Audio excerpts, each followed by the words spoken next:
All right, welcome back. Welcome back. Wow. Off to a rip-roaring start. Welcome back. Bro. I'm more of a welcome Beethoven kind of guy. Welcome, Mozart, Welcome to back. everyone. Welcome, to Mozart. Welcome, I do. Mozart. That's another story. Never mind. Welcome Bach, welcome Mozart, welcome Vivaldi, to Greenbox Gaming plays Delta Green in Possible Landscapes. My name is Joe. I'm pretty sure I haven't had a stroke, but we'll find out as we go on.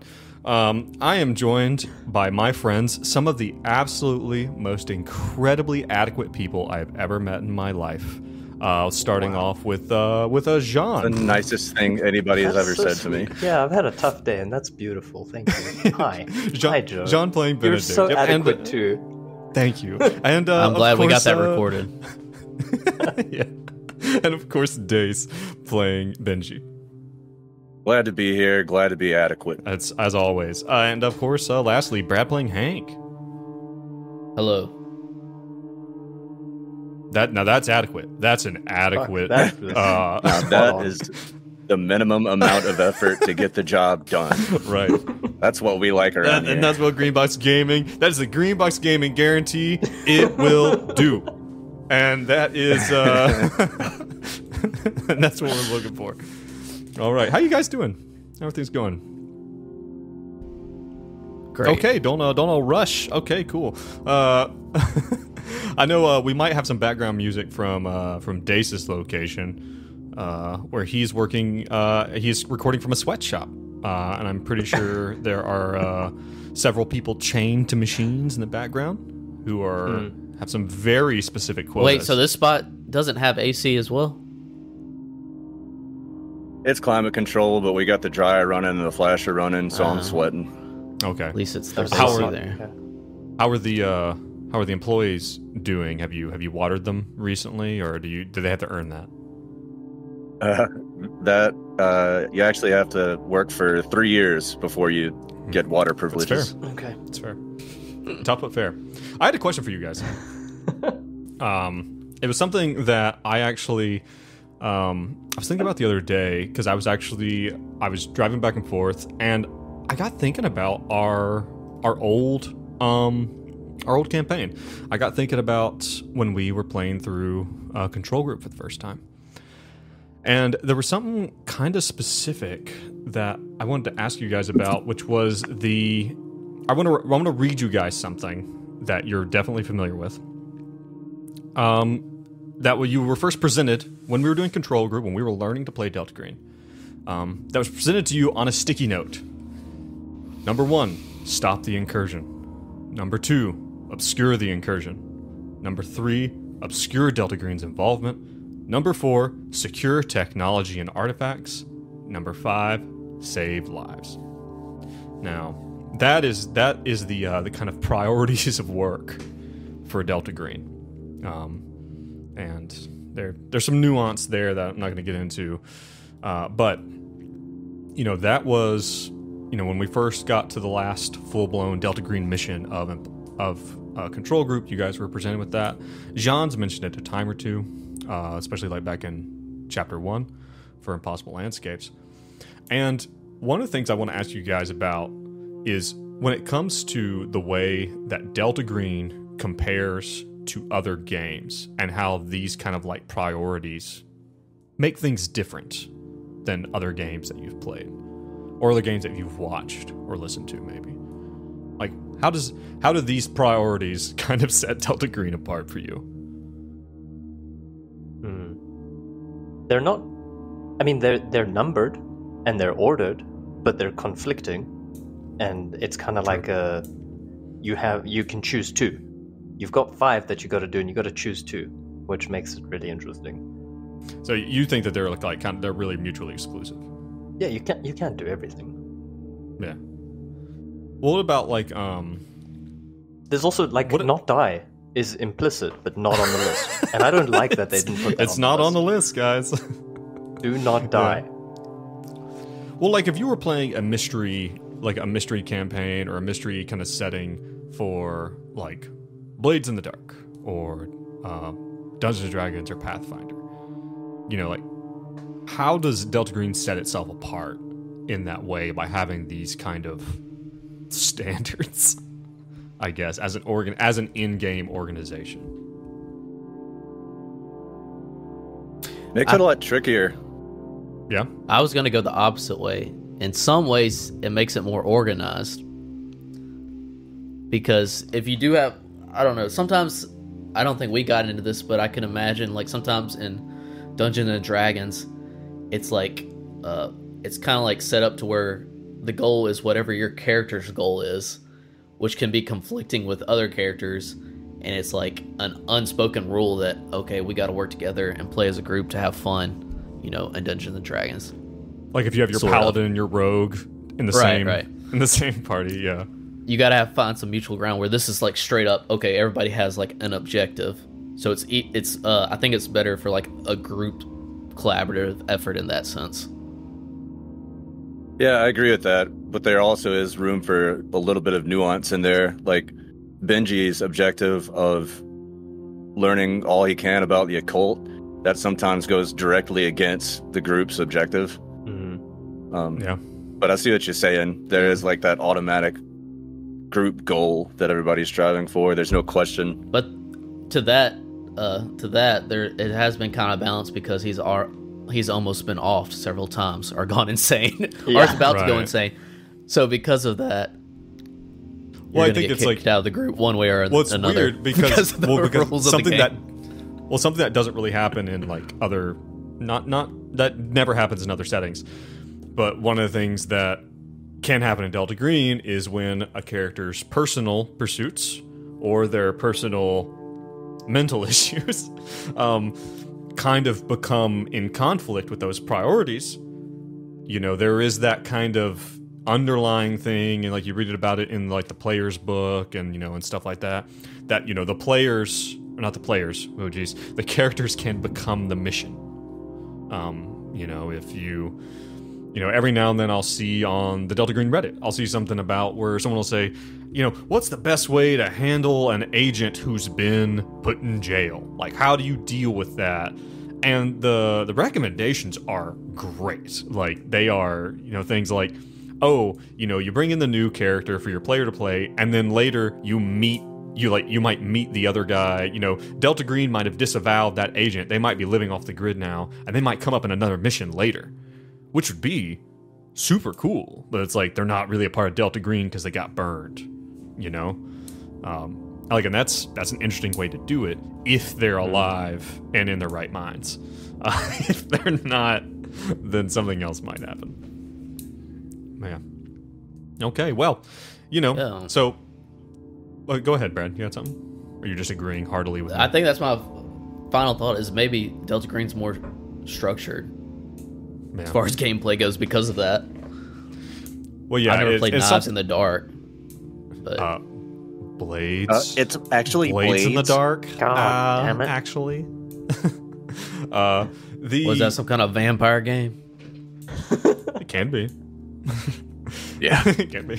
But you know, it's something we've kind of talked about before. Is like, you know, in Call of Cthulhu, you know, which is a very similar game to Delta Green, a little bit different setting, but in Call of Cthulhu and in Dungeons and Dragons and in Pathfinder, you always struggle with that thing of like, why did this group of chucklefucks get together? Like, they're just like vaguely going after the same thing. But in Delta Green, you kind of have that answered for you. Yeah. But yeah, those are kind of the, I don't know, I was thinking about the old priorities, the kind of priorities of work that are in Delta Green. And speaking of priorities, you guys, before you start the segue. I've started it. I'm interrupting you. Isn't it? I think it's different though. It's like we've got the that was planned, John. Now he can't segue. God damn it. Great. It doesn't matter. Now we can never start playing. Final thoughts. We've got like our own flavor of it. Even though, I don't know, I feel like it's difficult. Maybe it's because I'm such a noob with all the tabletop RPG stuff. But like, I feel like we've got our own play style, and we're not really fiddling with the rules so much. You're just handling the rules, and you're handling them like a pro. And we're just playing the fool. You do the rules, we play the fools, and we have a great time. And that's a green box guarantee. It's a green box guarantee. In These addition to guys are gonna adequacy. fuck around, and I'm gonna try to hurt them. So I don't know, it feels transparent. I think that's what I'm saying. It feels very yeah. like not there. I'm just kind of having fun playing through and adopting the characters. That's what it feels like. Well, there is, and I think that's a lot of there are GM, DM, handler styles out there, and I'm kind of one of those guys. If the rules completely destroy all fun, then the rule it needs to go, and we stick pretty close to it. But I play it pretty well. I play it like pretty loose in that I also like to get you guys' input to make sure that you guys don't get slammed with something that seems completely unreasonable. That's fair. So. Speaking of destroying fun, do you want to take it away, Joe? Oh yeah, speaking. That's a segue. You set it up. I'm gonna dunk it. All right. So the guys, the player, or not our players, got our characters. You guys, we left you off last time. You guys are standing in the desert. It's about 1 o'clock in the morning, Wednesday on September 9th. You guys have just finished kind of interrogating Ophelia Citri after having destroyed her house, the unnatural Carcosian mechanism therein, and discovered this weird tunnel that she was digging. This all comes off of the back of a long road to get here, where you guys, having been originally assigned to investigate the disappearance of these Delta Green agents from the Dorchester facility in Boston, finding out that your handler was involved, is corrupted by the unnatural in and of itself, quote-unquote dealing with him, which I think Benji did a great job of, but then also discovering that there were links to something you guys had seen in the past, this Michael Whitwer, Agent Vega. You guys inadvertently stumbled upon a completely other Delta Green operation that you had first begun to detect back in 1995, Operation Mercy. After reaching back out to your handler and reestablish connection with who you are almost certain now is the real Delta Green, you have been informed that V-Cell, with Vega, Victor, and Venus, were assigned to basically deal with Agent Exeter, Elias Barbas. And you guys have been drafting them, and now that you've been reestablished back with Delta Green, you have been assigned to your new mission, Mercy 2. And which your first priority was to discover if Ophelia Citri had any involvement with this situation. You guys were already surveilling the place, and you guys were basically told, all right, you need to pick up where V-Cell left off. And you were given two primary objectives. Figure out if Ophelia Citri is involved, contain her by whatever means necessary, and discover the disposition of V-Cell. Those were your two objectives. That being said, the team still knows there's something going on back at the Dorchester. But for right now, that's not the priority. The priority right now is you guys are standing in the desert at 1 o'clock in the morning. It is chilly. And you have this...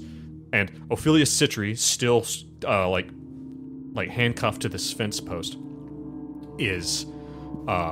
she is just mumbling and basically has kind of gone into like a bit of a fugue herself. She's like basically like mumbling and drooling. She seems to have come to the end of her rope for the time being. And you guys now have a decision to make.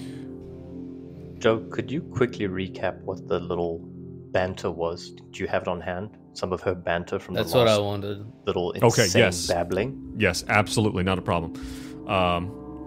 You mean like what's coming out of her now, or what you talked to her during the interrogation? What Just were that our last part questions seemed again, and what do we important. get from her, basically? You guys basically got from her that she told you that she had gotten this knife from her friend Marbus, who she had traveled with. That Marbus sent the Cherub to protect her while she sawed out this tunnel underneath her house. That she retrieved these seeds, these strange seeds, from the Whispering Labyrinth, wasn't it? The Whispering Labyrinth, where apparently she was in search of her bottle. This is not the first time you guys have heard about bottles. You heard about bottles in 1995, I believe from Lewis Post.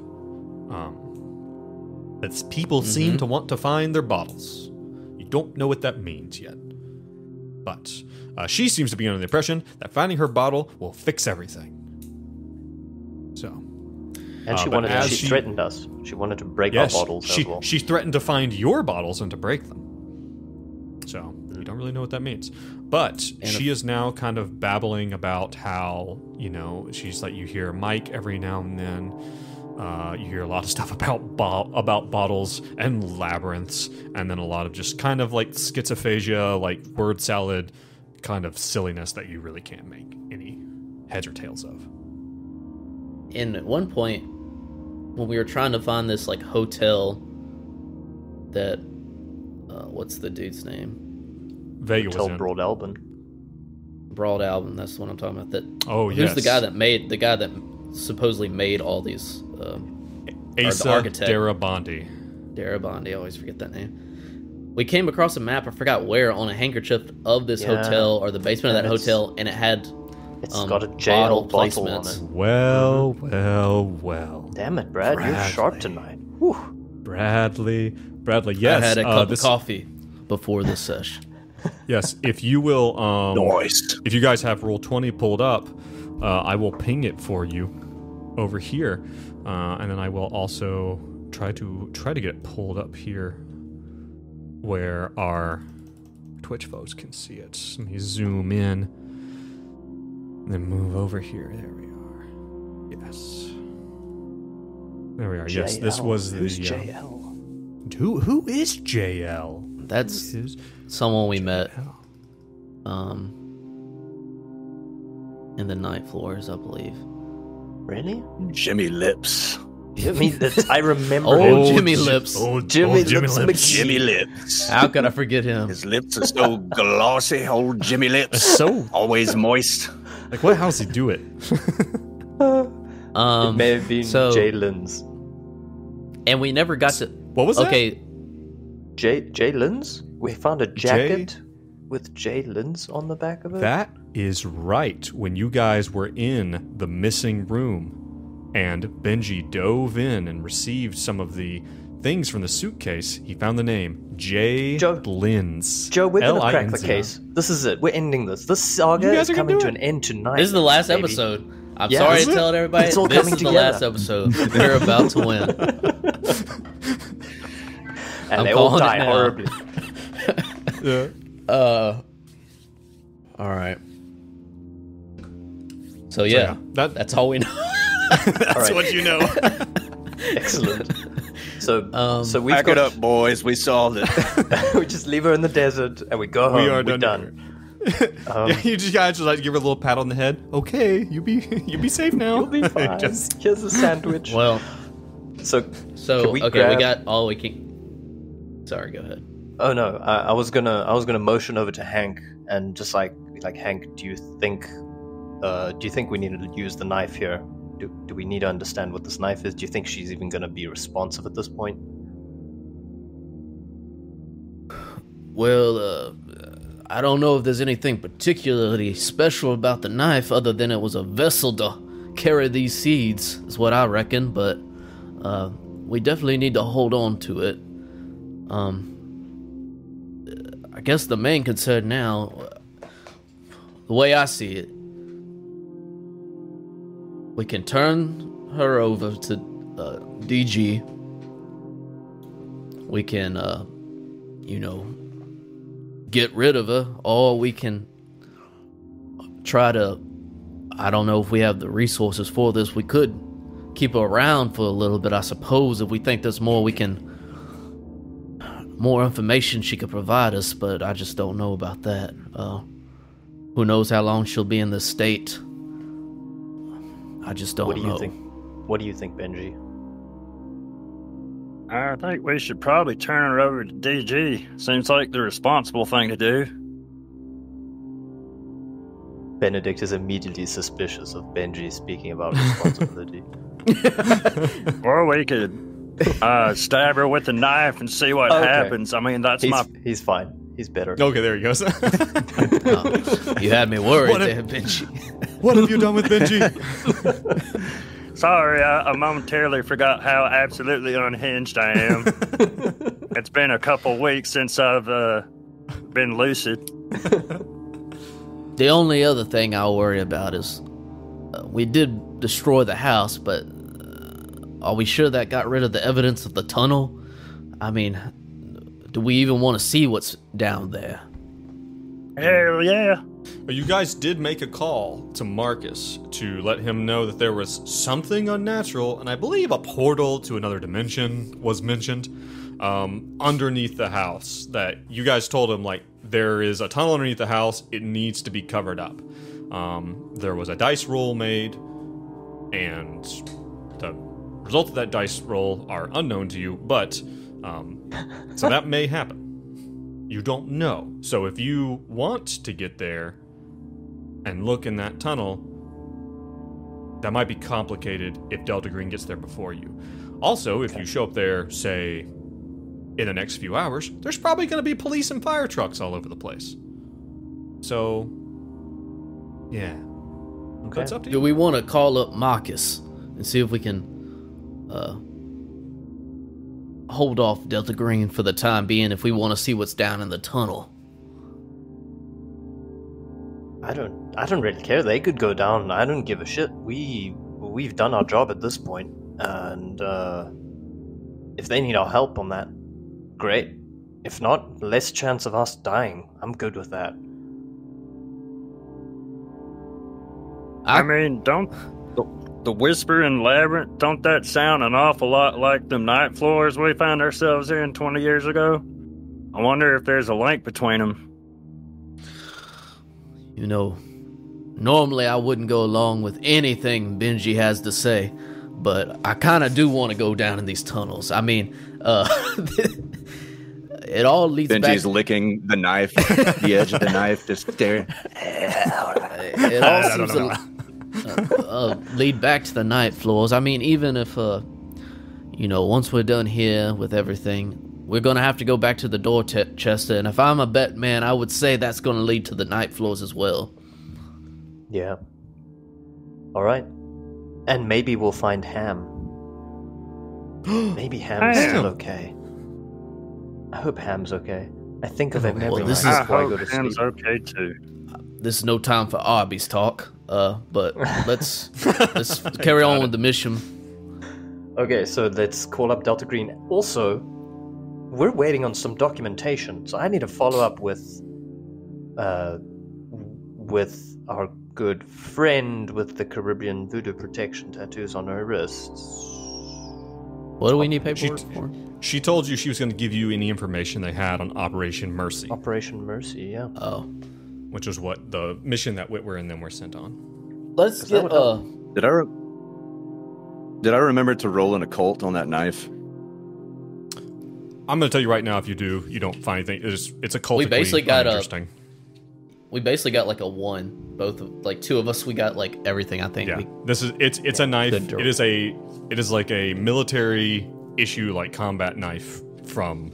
That's right. Yeah. That's right. Yeah. I think it's just a cool Planting knife, seeds. and it had the seeds in it. Was the main reason for her, so and so Botanical give her knife. that knife. Yeah, All right, so botanical knife. let's take her in. Let's call up. Let's call up Marcus. Let's take her in, and let's figure out if we can actually get back to the house. If I'm a little bit in two minds. Should we actually work with the Delta Green team? Like, do you guys think it's a problem if we get there and work with some friends, or do we need to actually sort this out ourselves? Well, if we show up there and sell blah blahs, they're liable to send us on our way to keep it so compartmentalized. They probably don't want us interfering with that. If another team gets We'll just there. pull rank. Be like, this is our fucking jurisdiction. And pull out our badges. This is our case. All right. Let's call our handler and see what he has to say. Okay. Benji, give him a call. Ring, ring, ring, ring. Ring, ring. Oh, Marcus. Okay. Marcus picks up the phone. Last time you called him, you'd kind of told him, he'd asked you about what you guys are doing with Ophelia Citri, and you guys basically said, okay, bye, and just left him, just kind of left him hanging. This time, you call, and again, it's like 1, 2 o'clock in the morning. You guys get a hold of him pretty quickly. He's like, hello, Hey, you're on speaker, so don't say nothing embarrassing you'd only tell to me. Noted. All right. So we got a girl in the desert we might need you to take care of. That is very, very unspecific. Is this is this person Ophelia Citri, or is it just someone else? We went to the strip club earlier tonight and things went south. I can't help you with that one. That's on you. Yeah, it's Ophelia Citri. Okay. All right. Okay. So, okay, great. You have her. All right. Were you able to figure out the disposition of Michael Whitwer of Agent Vega? Signs point to no. Is that a quote from a Magic 8-Ball? Are you just shaking a Magic 8-Ball and answering my questions? Oh shit, you got me. He puts the Magic 8-Ball back in his pack. This is Hank speaking. You're on speakerphone, so don't say anything that you would only say to me. You don't have to tell me. Oh, he already time. said that. Okay, my bad. Just making sure you know. No, we did not find any. Names. Ophelia did not. She seemed to be very concerned for Vega, but outside of that, had no idea where he went. She only had the vague recollection of her wanting to find him. Outside of that, she was definitely tied up with Barbas. Barbas is the reason for a lot of shit that is going down. Especially that explosion at the house. We can debrief you when you get here. I don't want to talk too much over this line. Barbas blew up the house? Sure. No. My sources say no. Put down that Magic 8-Ball. You may rely on it. Okay. All right. I can radio hire. I'll send you a text. They'll probably give you a location to drop the asset for them to pick it up. Has she been corrupted? Has she been touched by this unnatural whatever's going on? Marcus, yes. Yeah. Benedict here. You're on speakerphone. Don't say anything that you wouldn't want to say to anybody else. Yes, we think that you should probably not let her speak. Don't let her speak. Keep her in containment, but I wouldn't. We're gonna give it to you, duct taped, and it's probably best you keep her that way. Oh, okay. I'll let Hire know. All right, Jesus. All right, what's you guys' next move? What? Well, about that, we're wondering if you could pull some strings or how long you could keep another cell off of the Ophelia's property and Vega's property. Because I already messaged up, and it sounds like you. Honestly, I mean, if you guys hadn't played your cards right with Charlotte, things might be different. But it sounds like they're gonna have their people there as part of the fires and the fire department, and they're probably going to do an arson investigation. I mean, hell, it's a fucking explosion. She was already under investigation by the FBI. I mean, there's going to be people over, but they've said they have their people there who are going to look for this tunnel and try to obfuscate it from the authorities. That's great. Do you have a way for us to know who's part of it? Do we have any cool ass code words that we can tell to people randomly to figure out if they're part of the division? We don't have code words just like standard, but like if you need to, are you going back there? Is that what you're telling me? Yes. Okay, I can get a hold of them and I can find out for you. I can get it to you. I'll send you. We need code I'll send words. you a message with it. We need code words, and Charlotte promised me some documentation. Did you get it? I haven't gotten it yet, but I'm sure it's coming. Just hold your fucking horses. Don't you talk to me like that, you son of a bitch. Hey, you're on Jeremy so speakerphone. much. Whoa, Language. whoa. Language. Miss Jeremy, Oh, this all right, amateur sorry. over here. All right, listen. Okay. All right, I'm going to get you your info. Are you stressed, buddy? Out. Are you okay? We haven't checked you in woke a me while. up in the middle of the fucking night. You blew up a house in suburbia. I mean, that was probably not us. I don't believe you. Yeah, and like, aside from all that, you know. It's been a long few days, okay? So, I'm Well, gonna if you drink had some seen what's coffee. in that house, you would blow it up too. Let me just leave it at that. Oh, okay. Hey, I mean, you guys did your job, okay? You know what, Marcus? So, what? You know what? Next time you're coming with us, all right? No, didn't sleep? No. You didn't sleep? No. I haven't slept in weeks, man. You haven't seen what I've seen. Okay, I'm gonna put the word out. I'm gonna get you your contact. Jesus. All right. Look for my text. Okay. Stay mobile. Don't wherever you are. Pack up. Leave. Just stay on the move. God. All right. Look for my message. Bye. All right, Marcus, thank Love you. you. Marcus, we love you. All Love of you us. too. I love you. Okay. Orphelia too. Okay. Bye. All right. Hangs up. You know what would have been really cool if we had came up with the password. I just thought of this, and we could bring everybody Arby's, and that's the password, and we just have everybody eat Arby's outside the site while we go under the tunnel and look for shit. You just like bring like a whole spread. Is the Arby's spiked? Is it gonna have like sleeping pills for everybody? Well, from my understanding, everyone there is privy to the DG mission, is what it sounded like, or most of them. Well, some of them. All right. I'm gonna. So after a little while, it doesn't take terribly long, about 30 minutes, and you guys load Ophelia back up, hit the road again. She's still in the back, kind of doing her thing. You got her taped up and all that.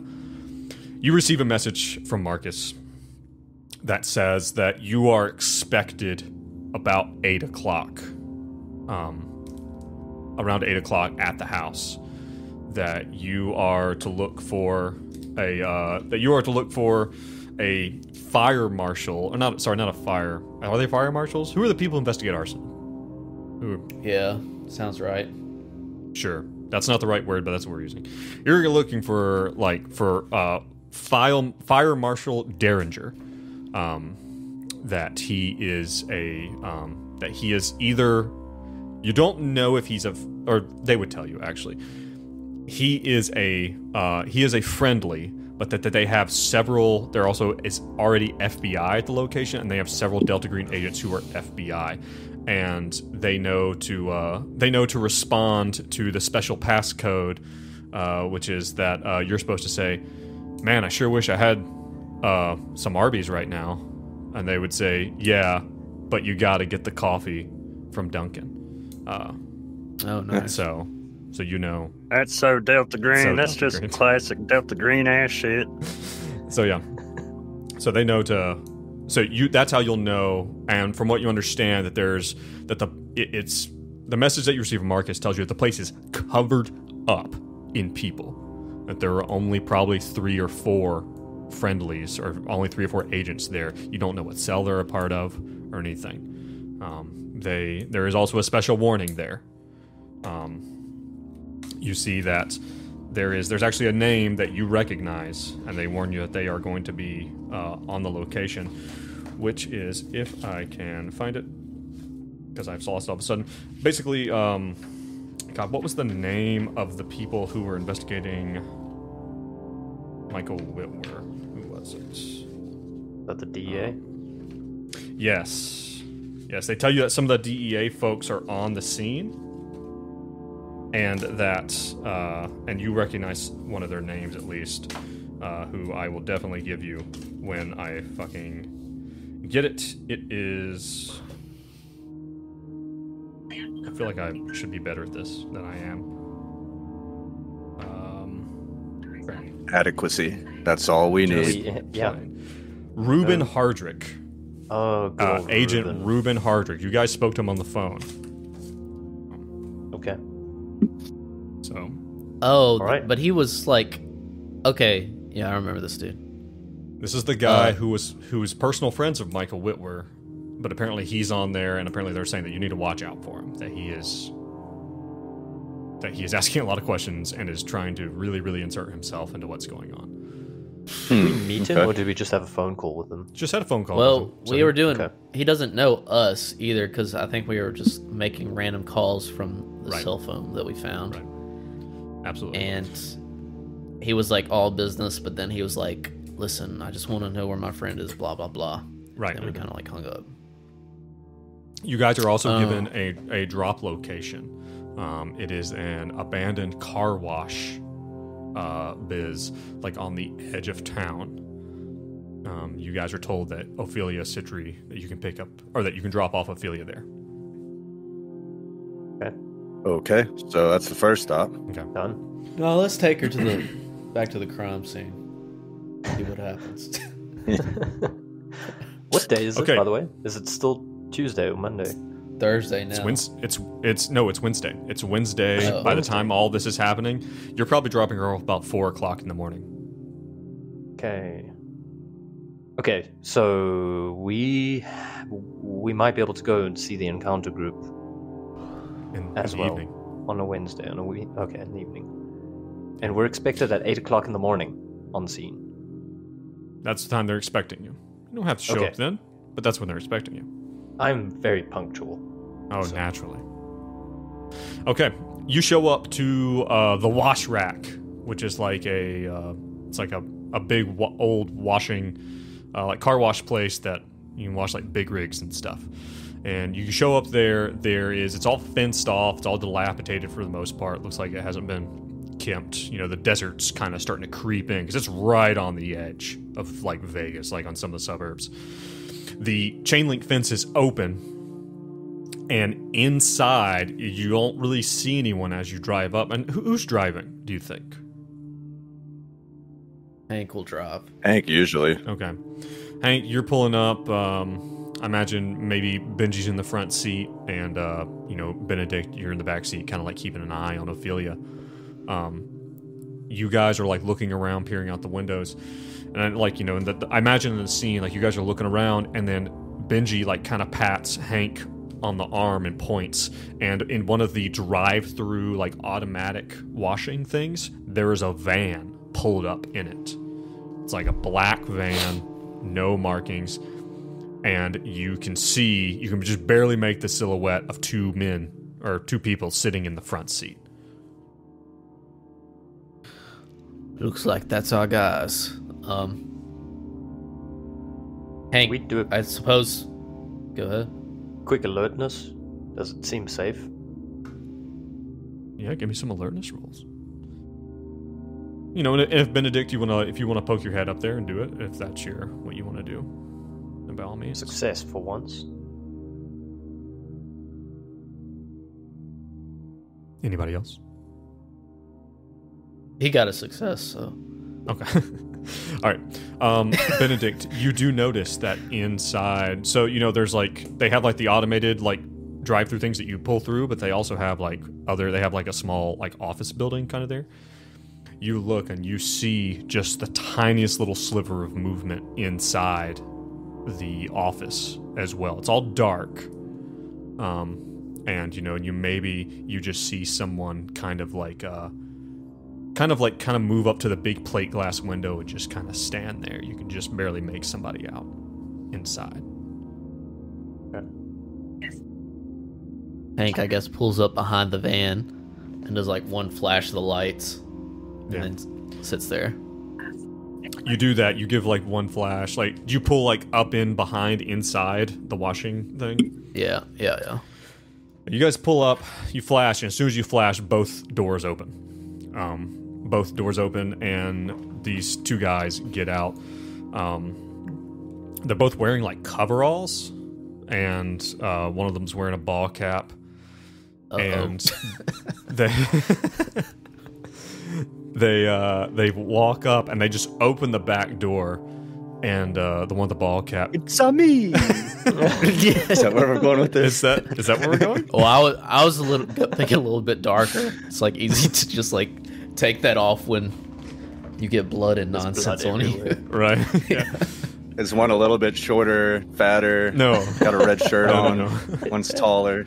Mushroom hat. One of them opens the back doors of the van to kind of face yours, and the other one walks up. He's like, "Okay, so what do we got?" He like cracks his knuckles. we got the meat. No. We got one package in the back. One. All right. He's like, all right, let's see what you got. Not me, you idiot. they grab Benedict and chloroform him. Just, okay, you open the back, they see, they kind of look, and the thing is, these guys are not shaken whatsoever. They seem like this is all, like, you would imagine that if you were offloading, like boxes of, like, whatever, that you would do it with the same amount of care. They kind of just, like one of them kind of gets up there and looks, and again, she's just kind of, like, she's kind of out of it, and the one with the ball cap says, "You drug her?"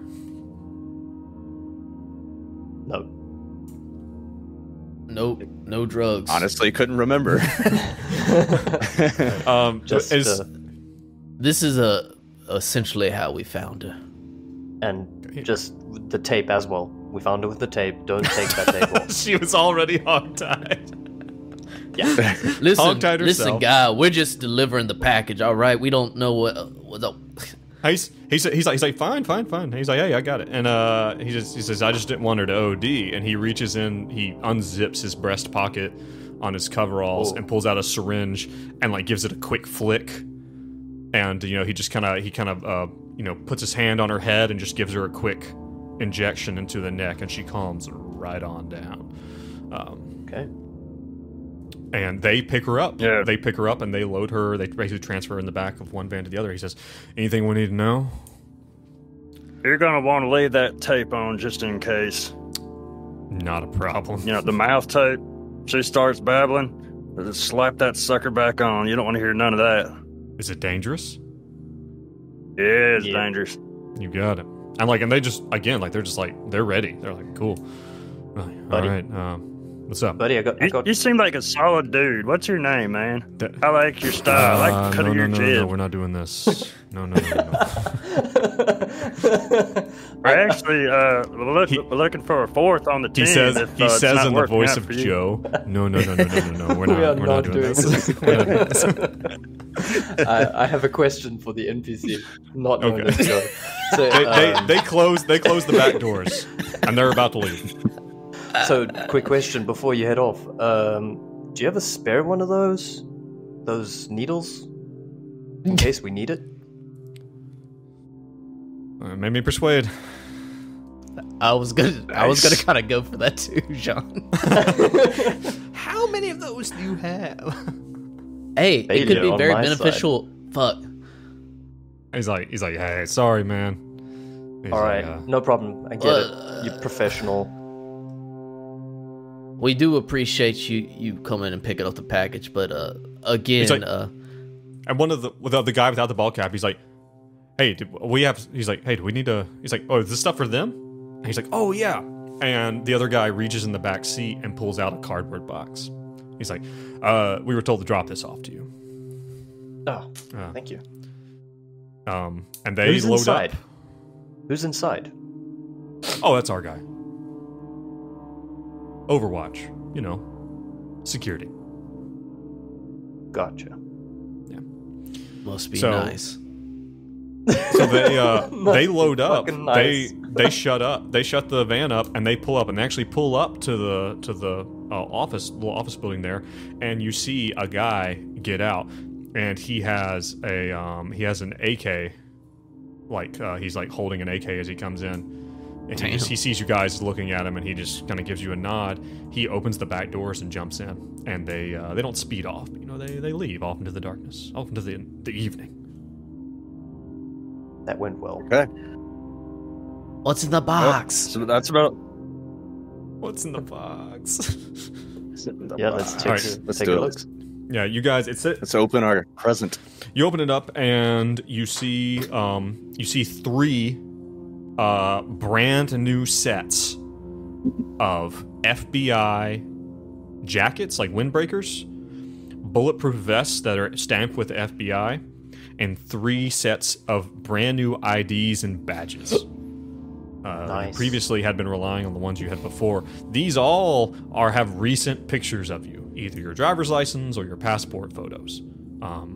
These are What are the real names? pictures of you. No.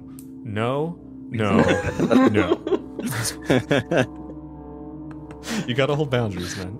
You gotta have good, healthy boundaries. But go ahead. Sorry. Well, and so that's what you see. So this, and there's a note there that says, "See you at 8." Underneath all of it is an unmarked manila folder. And you see, I say unmarked, just written in small letters on the tab is Mercy. Open it up. Yeah. I'm gonna assume you guys load up, out and get out of this creepy abandoned car wash. Yep. I was just gonna say before we get into the Mercy folder, that could have been a good workaround for you, Benji. If you couldn't sleep, you just drug yourself up. Yeah. You just Self-eating as You well. just That give would've been yourself smart. like a full-blown tranquilizer. Yeah. Then he could sleep. My audio stopped again. Same problem. Disk too slow. Okay. But I've got it started up. Okay. But we'll address that later. Yeah. All right.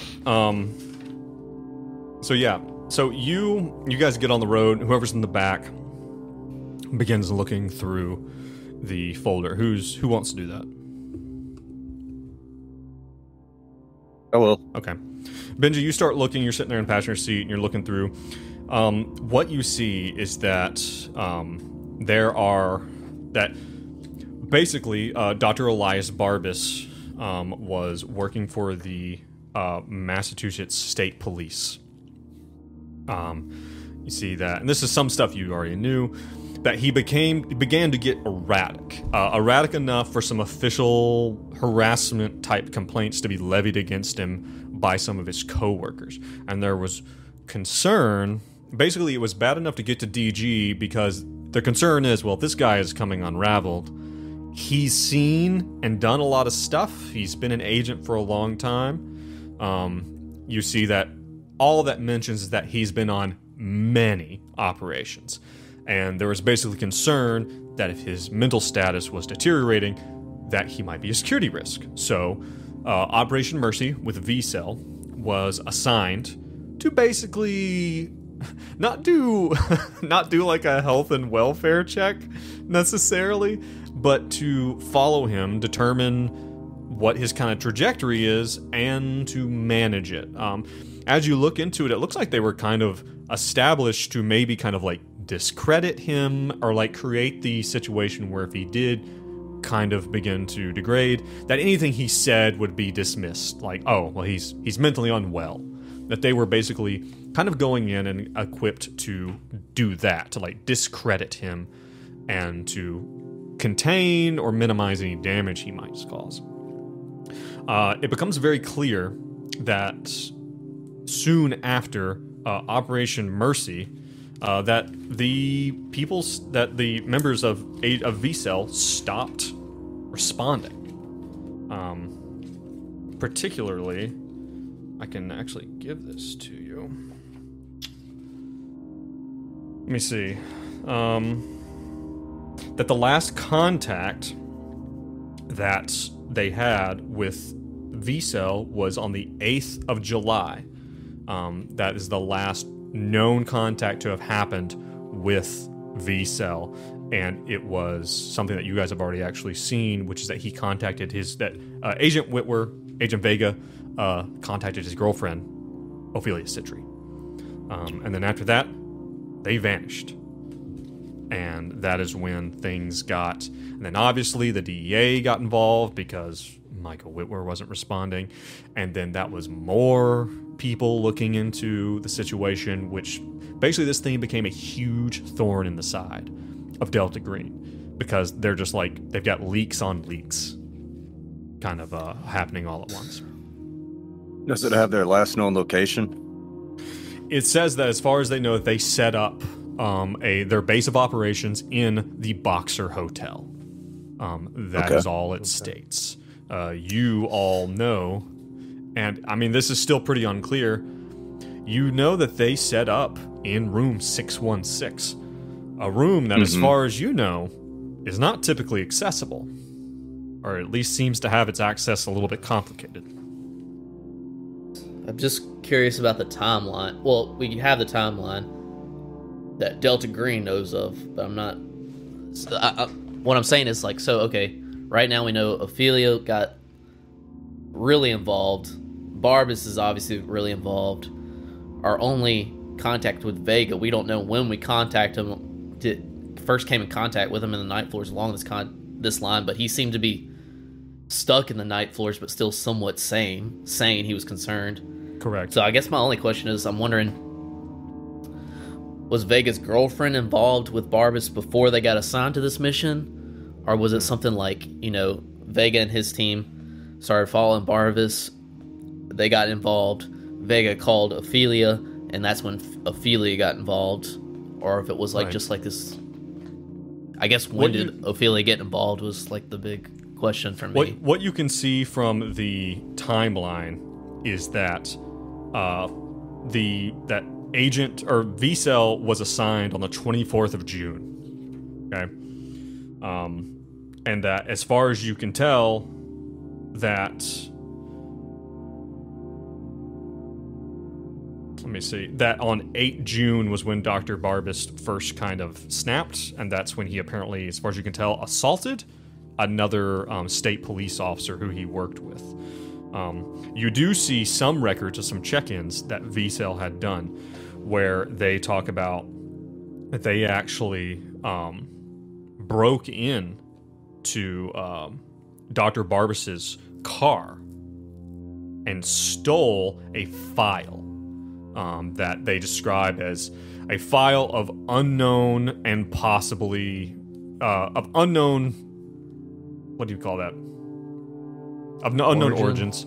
Yeah, of unknown origins that possibly might contain information which is sensitive to the program. You guys found a file, quite a thick file, in the Boxer Hotel while you were there.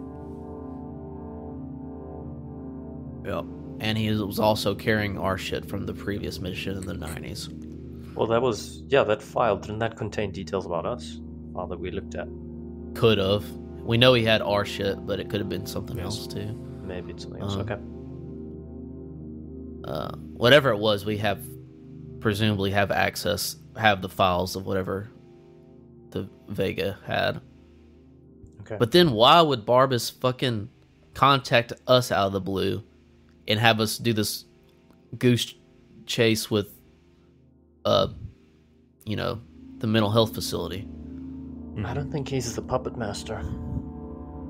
Well, he's definitely not, but why get us involved to look into the facility? Which obviously has something going on, but... Okay. To the, Ophelia's what remains of her house? Yeah, before we go there, I want to check that box thoroughly. I've learned that some DMs, they leave things in boxes, and I want to turn that box upside down for any other notes. Bad DMs do this, but, Any other notes in that box? You This was me, Brad. This was you me. find nothing interesting in the box. All right. Are you sure? The one There weren't trick any forgotten GMs notes? hate. The one trick GMs hate. Clickbait. Cool. Onwards. Okay. When you guys arrive to the neighborhood where you had previously been, not several hours later, and it's like, and if you guys are in the meantime, that's at 8 o'clock. Like, you guys can take some time, go get a shower, freshen up, chug some coffee. You guys will need to get some sleep at some juncture. That's what I still was good for wondering. now. Can we take a nap in that meantime? Cat nap ain't really gonna do you any good mechanically. So, you're fine for now. You're fine for now, Okay. but if you got to get some sleep sometime today. And the time it's going to take you to get back to your hotel and get showered and everything, it's going to burn a lot of time. Basically, you guys show up around the neighborhood. You get to the neighborhood. There are 2 entrances off of the highway into this suburb. Both of them one is completely closed off, and the second has a county sheriff standing at it. He's checking IDs as you guys go in. It would appear that they are kind of like, not evacuating, but like, you see a lot of people, like civilian vehicles, leaving the area, like leaving the suburb.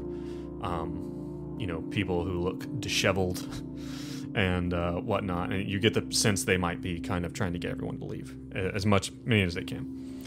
Wait, did we go back in the jambulance? Are you? Yeah, you're still in the ambulance, I assume. Okay. You guys, okay. That seems Well, you guys had another but car. let's fucking do it. You guys had another car. Nobody so you probably would have saw gone. anything. Nobody saw anything in this innocuous jambulance. There are no street cameras in 2015. All right, you guys make it back and you pull up, and as you do, you are you pull up in the area and you can see that the entire street has been cordoned off, and you see now the remains of the house. There is still a vague front facade of the front wall of the house standing, but it is abundantly clear that most of the rest of the house is collapsed or gone.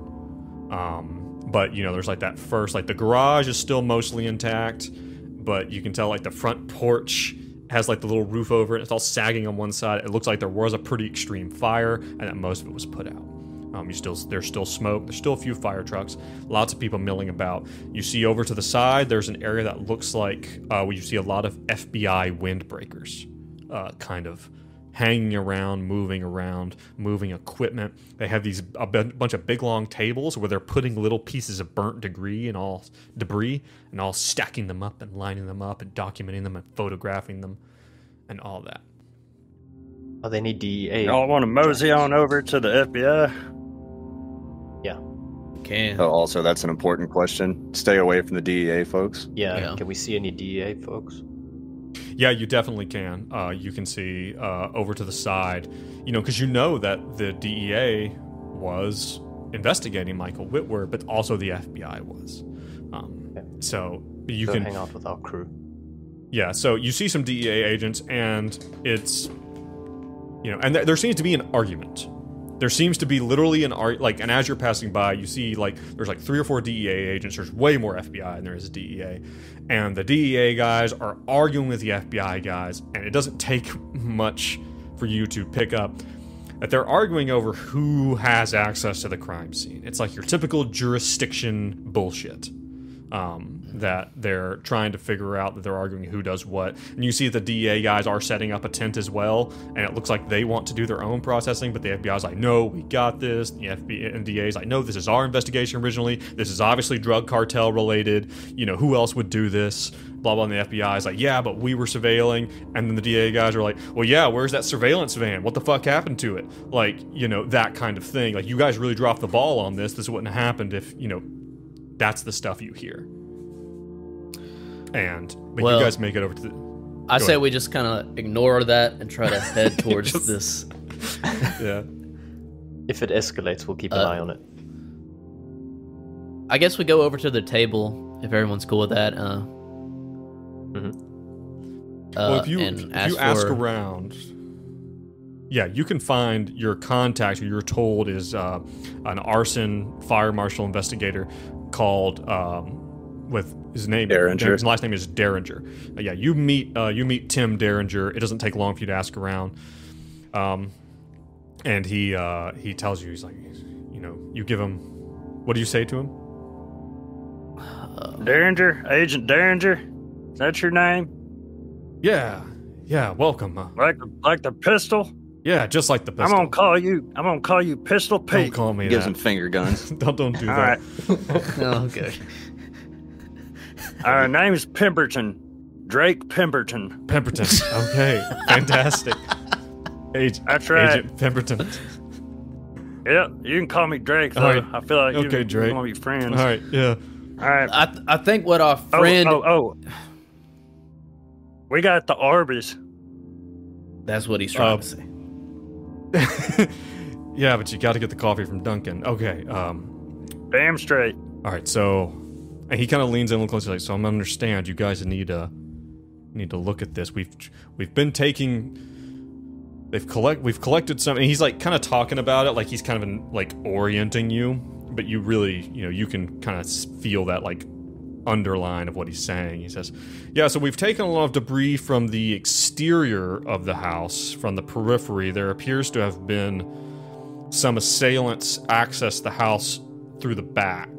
Bastards. It's hard to say. The fence is gone now. But there seems to have been the primary explosion looks to have been some type of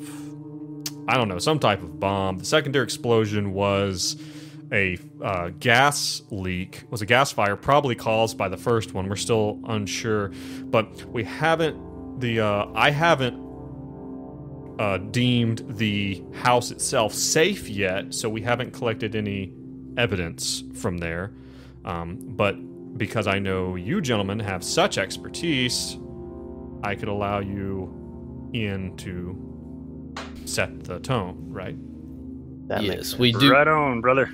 We do thank you for your service. If it's not too much to ask, we would like to head to I believe it's the northeast section of the house near the bedroom and take a look. I don't know if you have some fellas that could stand around the area while we investigate.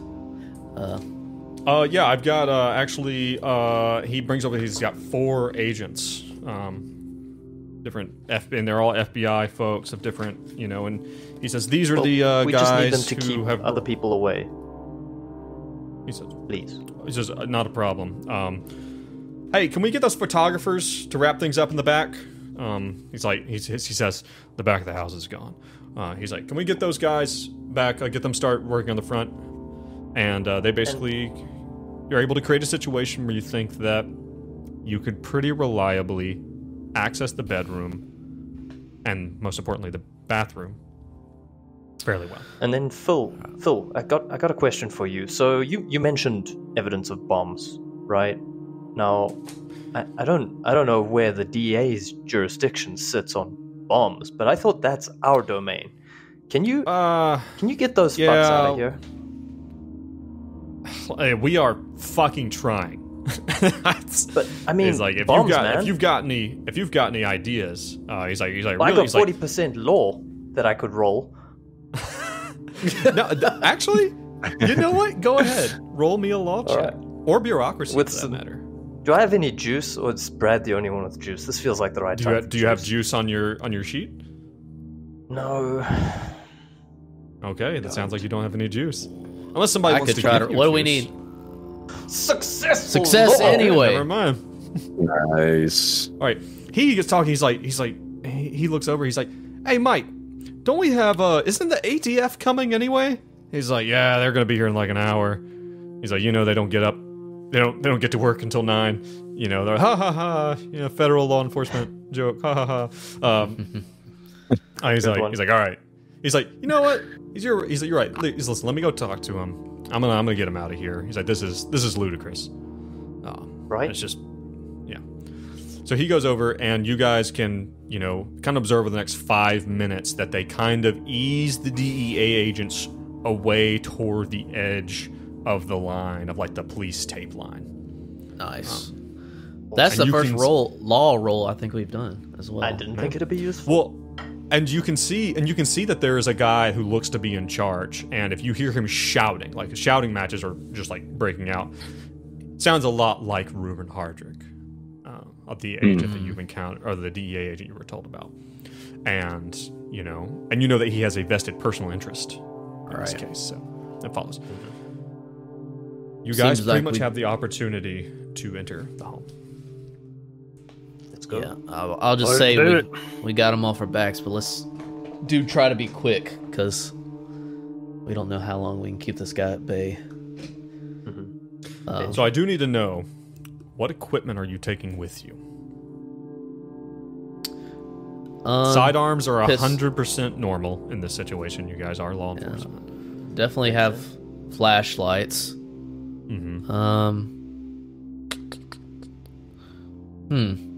Flashlights, sidearms. We got our body armor on already. What else does a boy need? What else does he need? All right, I'm gonna cool. take a flashbang. I guess Can I smuggle a I'm gonna have. flashbang?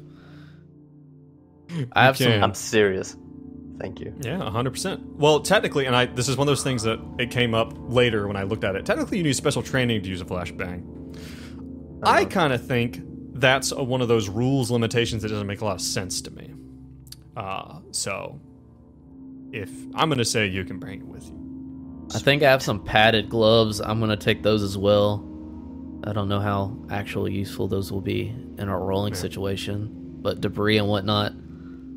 I'm gonna take my pepper spray. Some rope. Can we take some rope in case we get into some spelunking situation? Yeah. Nice.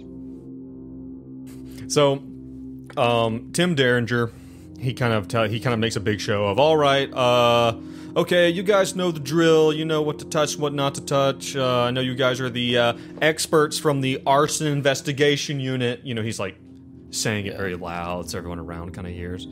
He says, and he kind of gives you these other 4 units. Like, these are some of the local guys. They're gonna help you. And there's like an agent in charge. One of the guys is like the agent in charge. He's like, yeah, we'll be in there with you. But they know to kind of, and this is the opportunity where you guys are all there, like right in front of the house, and they're like, okay, so what do you need from us? They're like, you want us to go in there with you? And they don't even know what's up. They're like, so is something in the bathroom? Like, what do we need to do here? Like, what? I think it would be best if you just take watch. Just keep people away from this area. I will tell you, you'll obviously see there's a tunnel of sorts that will be going down. You don't have to go down it. Just keep people away from it. And Okay, you got if you it. have a phone, let's keep in touch. Do you have a radio, different frequency, You guys have preferably? radios. You guys have radios. You can switch to the same frequency. Not a problem. Cool. We'll keep you posted if we need your help. Okay. If you hear a scream, don't bother. We're already dead. 2 of them kind of side-eye each other and give each other a bit of a worried glance. And they're like, okay. He likes to joke. He likes to joke. You know, like, yeah, well, they're like, all right. And they look up in the sky and you hear the sound of a helicopter going over and you see a news chopper, like, circling the area. And he's like, all right, well, let's get this done. Quick huddle with the guys. Okay. So, should we? Yeah, what are we doing? I don't know. Is Not you. Joe? Go away. Oh, sorry. Get Yeah, out but- of here. Kicks him in the ass. Do we need to contain this place? So maybe we tell them if they hear a loud bang that they need to clear this place out or something. Is there anything we should consider there? The way I'm looking at this, I just kind of want to see what's down there, and that's the main reason I'm going doing this. Screw containment. Let's find the truth. But Yep.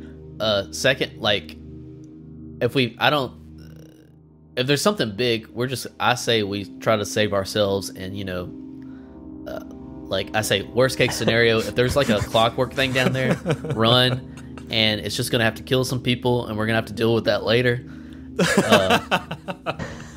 Okay. But we might Well- find some cool stuff that we can take with us. Okay, I'm gonna. Honestly, Benedict, I don't see us coming out the same way we're going in, one Right. way or another. Well, I don't want anybody You else always coming say in that. the way we went. You always say we're gonna come out different than what we went in. Come on, man. Changed. One way or another. I'm actually with you on that one. So maybe, I don't know, can we check if these guys have some demolitions that we can take in and maybe set up at the entrance to just get rid of this tunnel? Or maybe let's just keep an eye out. If they're that's not not an option, gonna. let's keep an They're eye not out. gonna have that. That being Guys are said, useless. you guys do have a second ID. Did we not use them all? No, use the one. That's how I ruled it. It's like Christmas. So we're running the risk. Are you talking about asking them to detonate it after we're already in there, like in a certain amount of time? Yeah, get Hell rid of this no. tunnel. While we're Maybe in not there, after. Only if we radio them. That's what I'm thinking. No. Yes. I know the IED worked That's- last time, but I really don't think that's a good idea. Just That's blow what it up you while we're in. always say, Brad. And then you're the guy that locks himself in a room to get away from the creepy lady, creepy fucking creature, and then we have to blow it up. All right, just let us blow things up. The friendlies know that they need to contain that tunnel. I say we just take the IED with us, and if there's an obvious exit point, then we can detonate the tunnel behind us. Right. Yeah. And also, I would just rather have an IED with us. Yeah. For safety. Okay. All right. I'm totally with you on that. And we'll just tell them. To the Whispering Labyrinth. Okay. We'll just tell them. Listen, we don't want anybody coming in afterwards. So if you hear another gas explosion, make something up. We're already dead. So you're gonna take it in and set it up so that you can blow it up yourselves, Yeah. or you're gonna give the trigger to the guys outside. You tell me. I don't trust them that no. much. I trust Benji in his crazed state more than I trust Okay. those guys. I don't even want to set it up at the top of the tunnel. I just want to take it with us. Okay. Yeah, you guys can get a duffel bag, kind of sneak it out of your fucking van, and get there. So you guys are standing up on top now. You're looking down into this tunnel. Before it had the Edison lights like we were talking about. It's a really kind of hipster vibe, but it's a lot less now that things have been blown up. So Beer garden. running 2.0. down into the tunnel. And you guys are standing here in the bathroom. And again, it's been dug out where the bathtub was. You see the bathtub has been broken to pieces and stacked on the toilet and the vanity and stuff, and all pushed to the side. This hole is relatively narrow, and it goes down at about a 45-degree angle. And running down into the tunnel is the lights that are kind of wired along the top, but then also you see some air hoses and some extension cords running down. It's completely, totally dark now, but you have your flashlights. You can shine down in there. You see that it gets down to about, it probably goes down about 10 feet, and then it looks to level off, and you can't really see what's beyond there or where it goes from there. Benji dives in head first. Okay. Quick question for all you guys. What's your strength scores?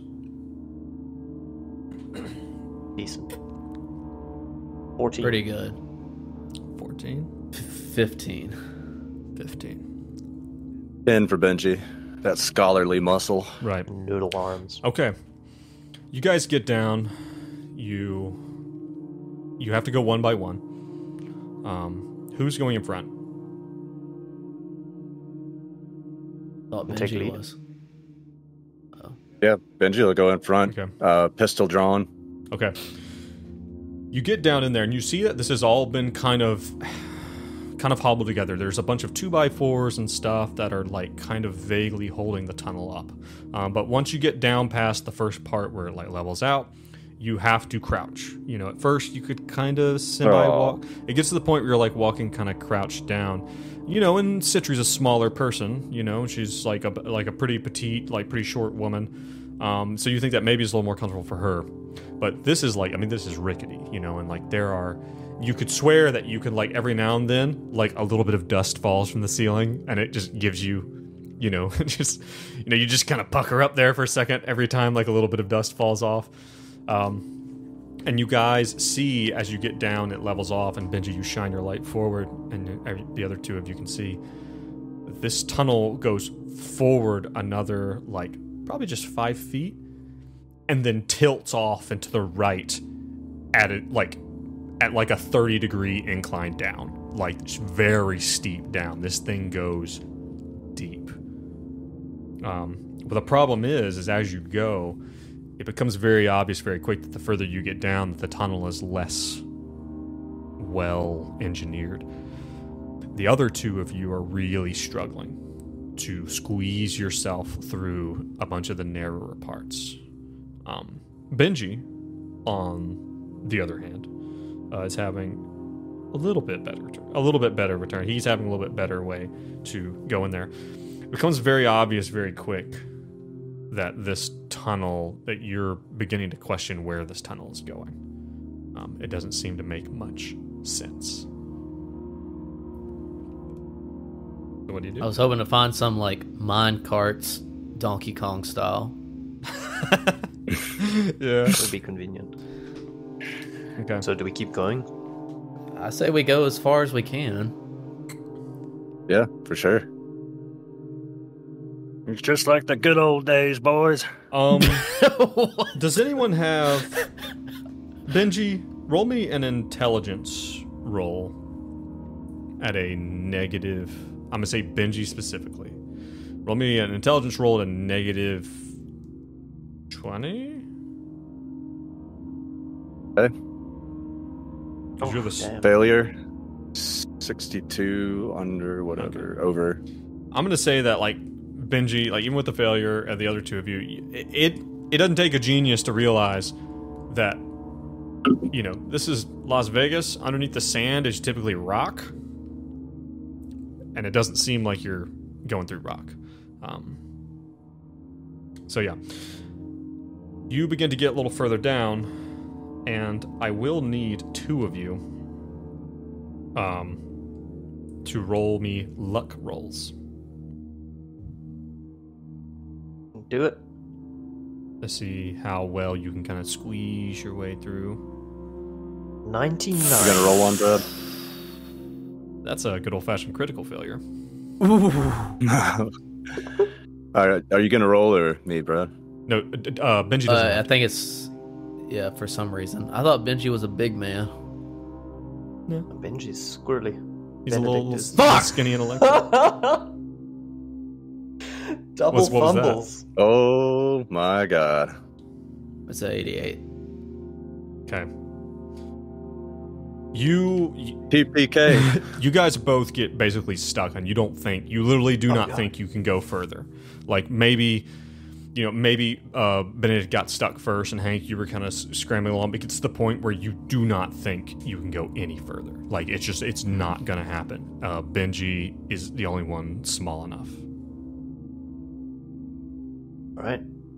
Benji, we're not... Well, All right, Benji. just go on without us. Let us know I what's don't up think there. we can make it any further. I'm gonna head back to the entrance and kind of wait there for you. My hole. It's my hole. It's calling my name. have you guys seen that Junji Ito comic? No, Mm-mm. Okay, Yeah, we'll fair talk enough. about that later. All right. All right. it sounds like he's doing fine. I'll be right here. I'll be right here. You go back, Hank. I'll be right here to make sure Benji has some kind of a lifeline. Benji, do you want me to set up the rope for you in case you can't find your way back? Yeah, sure. That'd be great. Okay. Benji, you continue along. It doesn't take you long to hit the end of that rope. Because this tunnel is it's snaking hither and yon. One of the things that you realize very quickly is that you are now surrounded not by typical rock. It's like a black, glassy rock. Obsidian. Yeah, it's the kind of thing that reminds you of something like that you would see around a volcano or something. Like it doesn't seem natural. You're winding, and you get to a point where you find a jackhammer. This hose runs all the way down here, and you finally find a jackhammer that's been kind of discarded to the side.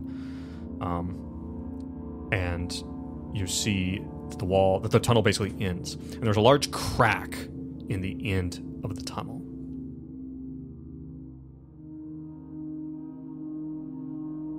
Okay. Is there anything noticeable about the crack? Does it look described as cracked for me? The tunnel basically comes in. At this point in time, you're basically like on your knees, like on your like kind of hands and knees crawling. And yeah, you're like, God, if Hank or Benedict was in here, there's no way.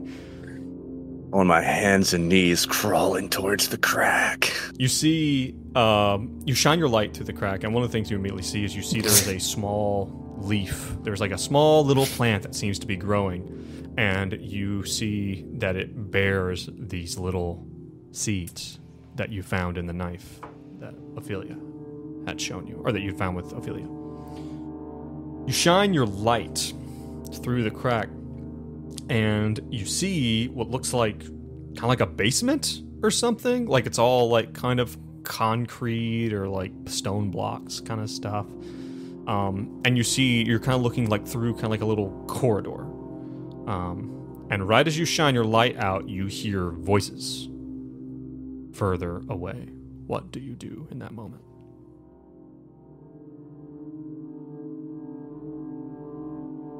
Benji's gonna pick up the jackhammer and see if it's functional.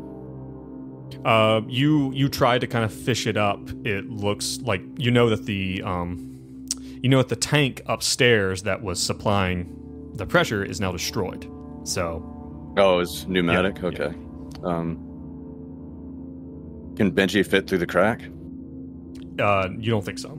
Like not without widening it. My big question is, do you turn off your flashlight or attempt to hide as these voices start to get closer? Yeah, Benji will turn off his flashlight and try to eavesdrop. Okay. You see you see two figures eventually walk down. It's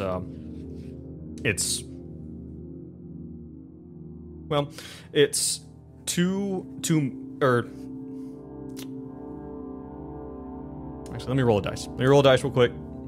Let me see what we got here. What I get? Got 12. Okay. All right, that's what I'm gonna go with. Okay. You see two people, a man and a woman. The woman is looks to be fairly young. She looks like she might be like kind of like in her teens, and she's wearing she has a haircut that's it's like one of those like old school bobs, like a roaring 20s kind of popular haircut. She's pale, and she seems to be wearing like a kind of like a weird kind of like a nightgown, and she is holding one of those old school army flashlights that has the 90-degree crook in it. She's like shining it around, and she's like, where is it? I don't see it. She's like, I don't know if we're gonna. It just goes on, and then you see her shine the light toward her partner, and you hear a voice that you haven't heard for 20 years. Well, I don't know about this one. And you see her briefly shine the light across the face of Mark Rourke. He is wearing his bowler hat, and he takes it off and kind of straightens his toupee and kind of sticks it back on top. He's like, well, it's gotta be around here somewhere. Come on, let's, I think I see something down the way there. Well, don't worry, little lady. Find yours too. And they begin to walk off.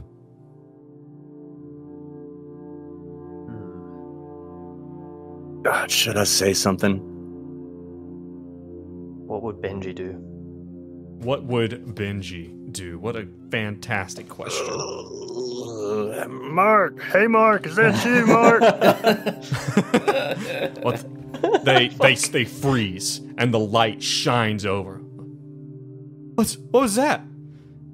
And you hear Mark. Who the hell? Hey, Hey, long time no see, Mark. How's it been hanging? Oh, no. I don't think so. You ain't gonna pull this trick on Mark again. And you see him rush towards the crack, and you see now that he has some type of, like, pickaxe in his hand. And he strikes at the crack. And, like, as he seems to be, like, trying to attack you. Benji manages to scurry back as the debris begins to, like, as the rocks kind of collapse and, like, scatter out in front of him. And you hear a rumbling sound all around you. Oh my god. Oh, jeez. Oh, thanks, Mark. Benji? I was trying to jackhammer my way through, but the jackhammer broke. I appreciate you picking at them rocks. Benji, shut up and get back! So as Benji is giving this little monologue, he is crushed totally. So Benji, you need to. Things are beginning to shift around you. The crack, there are a bunch of, like, a big boulder just right down in front of it. You can still hear Mark hitting it from the other side, but it closes up in front of you as the rocks begin to give way. Oh shit. Okay. Benji's gonna start scrambling back. Yeah. Here's what I need from you. I need you. No, not like this, Joe. Not like this. Hold on.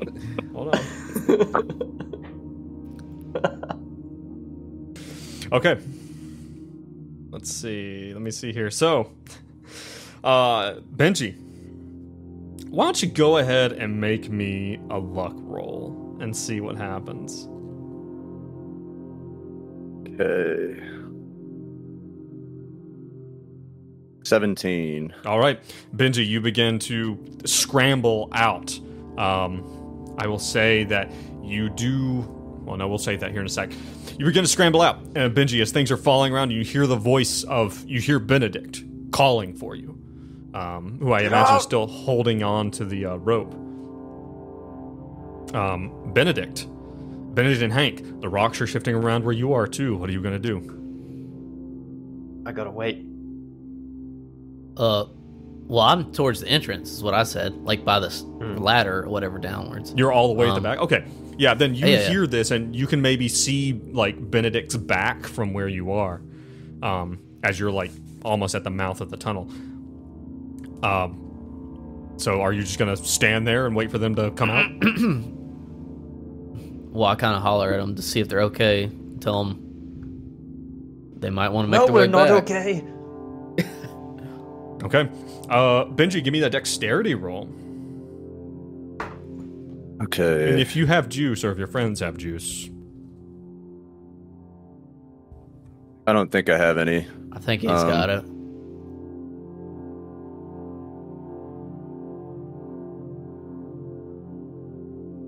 All right. It's dex roll. Here we go.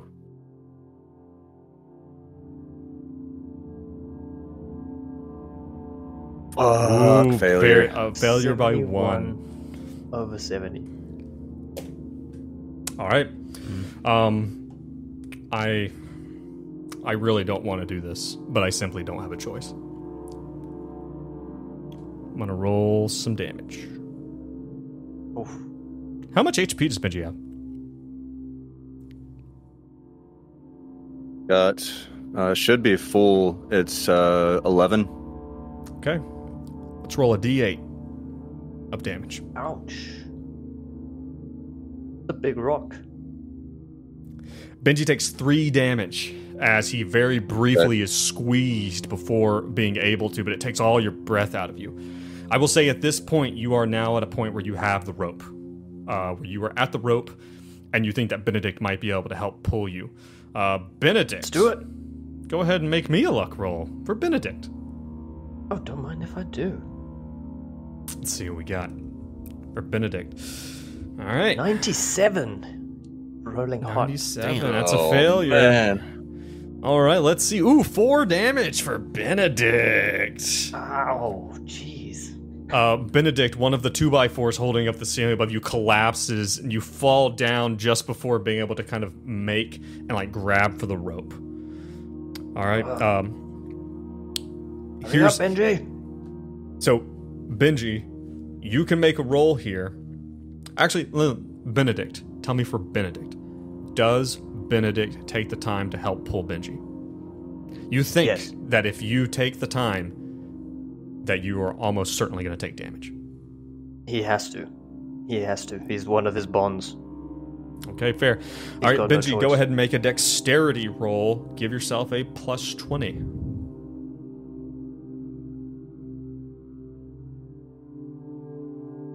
Plus 20. Right. We're gonna leave Hank. We're gonna leave Hank orphaned. Success. Oh, Success. Benedict, pull me up. All right, Benedict, go ahead and make your dexterity roll at a negative 20. Oh shit. but for pulling, I would argue strength, my good sir. No. You're trying to stay alive yourself. Oh, staying alive. Damn. But because you are pulling him, is Dexterity success. Is that a negative 20? Oh shit. No. That's a failure. fail then. Oh, Damn. All right, I'm gonna roll another D8. Let's see how much HP God. does Benedict have? I got 6. This is not looking good. What can Hank do? You have 6. We kind of. I have 6. If Hank wants to chance, if he wants to get back in there and wants to, I will say right now, if Hank wants to get on there and try to help Benedict, he's going to have to take this roll at a negative 20 as well. But that will make Benedict's last dexterity? roll a success. Yeah. Hank, I'm in trouble. Okay, he's gonna attempt it. A negative Okay. 20 dex. Yep. Is that what you said? Correct. Success. All right. Hank, you Nice. managed to get down there and keep Benedict. You managed to push Benedict out of the way just in time as half the tunnel just falls down. You think it would have buried him probably in totality. Benji. Get y'all's asses up here now. Benji, give me another luck roll. Benedict, are you still pulling? Yes. Plus 20 on your luck roll, Benji. got a 34. You're So that's a Yep, you're success. good. Benji, you make it up to where Benedict and Hank are. Let's go. But Whole damn thing's coming down. Let's get out of here. all right. I want everyone to make me one more luck roll to get out. No bonuses. Failure. God damn Failure. it. Failures Oh my across the God. board. All right, I'm gonna roll a d4 for all of you. Each of you takes 2 more damage. You guys, like shit's falling on you. The 2x4s are like smacking you in the side of the face as the tunnel buckles in from the sides. And the FBI guys, your Delta Green friendlies, are all standing now at the mouth of the tunnel, like, no, you fucking go in. Like, they're yelling at each other. Like, right as you guys kind of scramble out, they reach in, they, like, pull you guys out in the last few feet as the tunnel beneath you just, and this big dust cloud just blast out behind you. As the entirety of the house, like you feel the house kind of shift just a few inches, like that into the house. Tim Derringer like comes in the door, what's left of the doorway, the bathroom. He's like, what the fuck are you doing down there?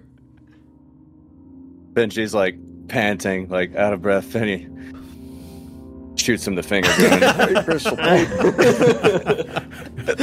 All right, that's probably a good place So to good. stop for this episode. Yeah, that was a close one. You guys, that might be the closest we've ever come to, well, just straight up dying. have I ever told you guys? Like- I think I've talked about it offline for sure. I don't know if I've talked about it on the recordings on the podcast. Have I told you guys that there are places in this book that are basically just designed to kill people? Cool. Good That's cool. Little tunnel of death. But yeah, all right. And what is even like? We got nothing from that. We got nothing. It was just straight up death trap. Okay. Fuck. And he I don't didn't think you recognize got the nothing. girl's. He didn't recognize the girl's voice. No. It's not Abigail, is it? hold on real quick. Let me look at something real quick. Pancake says, excellent episode, folks. Can't wait for the next. Well, it's coming up right after this. Thank you, Pancake. Thank you, Pancake. Thank you very much. Yes. As you guys are all standing here, like in the dust, Benji, you have a realization. Ooh. You know who the girl was. You've seen someone who looks remarkably like her one other time. On the back flap of a book that you once found. A book called A World Without Doors by Emmeline Fitzroy. Oh. Emmeline Fitzroy. But, Okay. guys, thank you. Thank you so much. Thank you. Thank Nice. you. I thought you were talking to the viewing audience. No, I was talking to you guys. Sorry for the awkward pause. Wow. Yeah. Oh, back at you, buddy. Everyone watching, everyone listening, now thank you for joining us.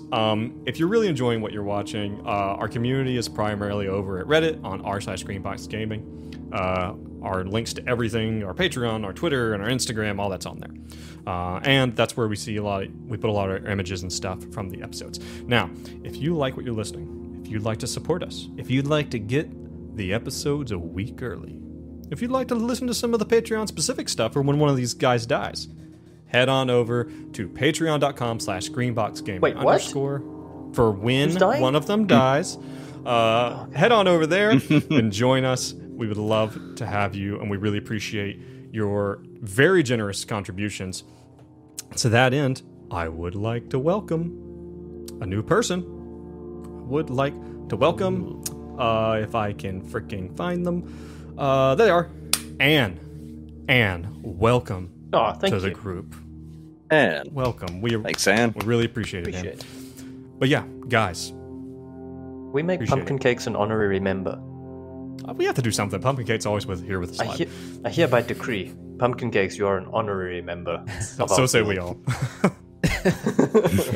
Here, But guys, thank you for being here today. For those of you who are watching live, we will be back. We're going to break, and we're going to be back for our next one. But besides that, everyone else, thank you for listening. Thank you for watching the VODs. And as always, please stay safe and stay sane. Bye. Bye. Ta-ta.